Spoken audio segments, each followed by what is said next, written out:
Hi everyone, it's Monica, and I'm presenting today on French Creole. So I wanted to start off by giving a quick definition of French Creole because some people might not be too familiar with the meaning and definition of French Creole. But a French Creole is a Creole or a person who is European, mostly French or Spanish, or African descent born in parts of French or Spanish America. Then I also found a definition on other websites stating that a Creole is a language that derives from a simplified version of another language, or it's also a mix of two or more languages. So the reason why I picked this language is because I am from Louisiana, and there are some people who still speak French Creole, so I kind of just wanted to know more about the background and history of it so that I'm able to treat more of these clients. Um, So the evolution of French Creole is that over the years, French Creole has evolved into another version called Louisiana Creole. And Louisiana Creole started when the French explorer Robert Cavelier de La Salle claimed Louisiana for France in 1682. So after the Seven-Year War in the 1700s, Spain took over the land in Louisiana. However, there were still some French immigrants living on the land. So the combination of French Creole and then also Spanish Creole helped create the birth of Louisiana French Creole. So now we're moving on to the French Creole characteristics.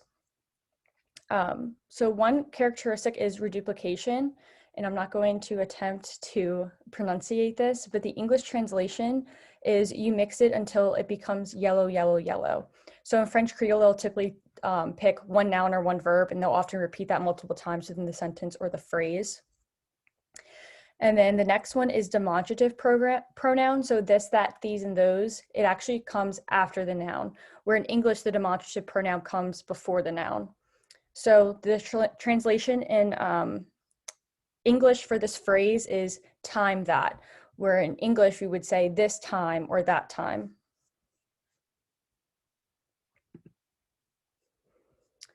Okay, so the next characteristic is express negation by placing a negative word in front of the verb. So the example in French Creole is you not have look at me, where in English we would say you have not seen me. So in standard American English, the negative word is in between the helping verb to help communicate the negation.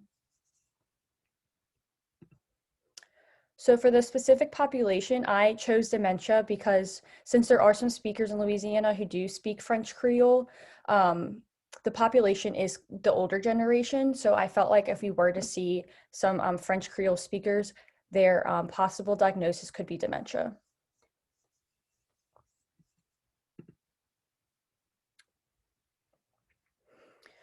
So since a lot of the characteristics in French Creole has to pertain to language, I wanted to give a little bit more of a background of language of dementia for a monolingual speaker. So these deficits might be word finding, word retrieval, so speech containing more pronouns rather than full nouns.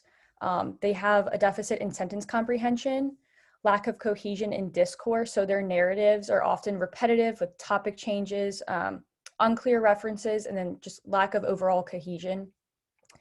And they might also have deficits in short grammatical sentences, and they will also have grammatical errors in spontaneous speech. So I was able to find a few articles that talked about language of dementia in a bilingual speaker. So I kind of wanted to include some of those research findings and share that with everyone. So Finley et al. Had research with including a study of an English-Chinese bilingual woman, and she was diagnosed with progressive aphasia. And the study stated that her symptoms included deficits and paraphrasic errors and impaired repetition abilities in both of her language. So this shows that not only does she have impairment in Chinese, but also in English. And there was also a study conducted by Mendez et al., which showed that there's a possibility of language impairment in just one of the languages or 2 out of the 3. So one research study was an English, Spanish, German speaker who had deficits in naming and word comprehension. and the deficits were actually greater in his second and third language. Another study by Mendez et al., they had a Spanish, English, Polish speaker who had deficits in word retrieval and word comprehension. And in this person, the deficits were impaired in the client's first and second language. So I just wanted to kind of include this just to show that deficits can vary in bilinguals depending on the person, which is why it is very important to evaluate both languages. So some considerations for French Creole dementia clients. So reduplication of words or phrases may be mistaken for word retrieval. So if this person keeps repeating the same word over and over in a phrase, a speech therapist while doing an evaluation might think they're having word finding difficulties and they're just trying to, list the word over and over again, just trying to think and come up with that word. And also with the reduplications, a lack of cohesion in discourse. So with that, they have dementia clients may be very repetitive. And again, the reduplication of words, a speech therapist that is not unfamiliar with French Creole may believe that they are just repeating over and over again. Demonstrative pronouns coming after the noun and then the negation in front of the verb may be mistaken for the lack of cohesion in discourse because of the unclear references that coming with the grammatical errors. A speech therapist may not be sure as to what or who or what they're referring to in their sentence structure. So I actually found a assessment that can be used for bilingual dementia, and it's called the bilingual aphasia test. And it's awesome because it's over 60 languages able to assess bilingual dementia and also aphasia. I wasn't able to see if French Creole is on that list, but I think it is a good reference for everyone because there is so many languages included on that eval.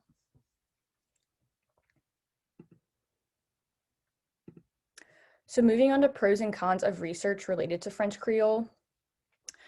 So the cons, there's not that many resources available for the linguistics and speech characteristics of French Creole as a whole. So it was also very hard for me to be able to compare that to how we speak in English. I did find one source, but one source is clearly not enough. There needs to be more research on this.